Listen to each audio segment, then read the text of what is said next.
আমি আল্লাহ না তোরে তোর নিয়ামত দিয়া সুন্দর করে বানাইলাম। এই আসমান বানাইয়া কোরআনের কোথাও বলি নাই আসমান সুন্দর করে বানাইছি, জমিন বানাইয়া কোথাও বলি নাই জমিন সুন্দর করে বানাইছি, গোটা সৃষ্টি জগৎ বানাইয়া কোথাও বলি নাই সুন্দর করে বানাইছি। কিন্তু মানুষ রে, তুই 3.5 হাত তোরে বানাইয়া কোরআনে একটা নয় দুইটা নয় 4টা কসম করে বলছি তোরে সুন্দর করে বানাইছি। কসম করে আল্লাহ বলছে মানুষ তোরে সুন্দর করে আমি আল্লাহ বানাইছি।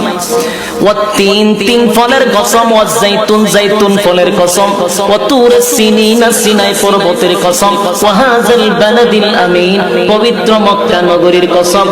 চারটা কসম করে আল্লাহ বলেন লাকাদ খালাকনাল ইনসানা ফি আহসানি তাকওয়িম।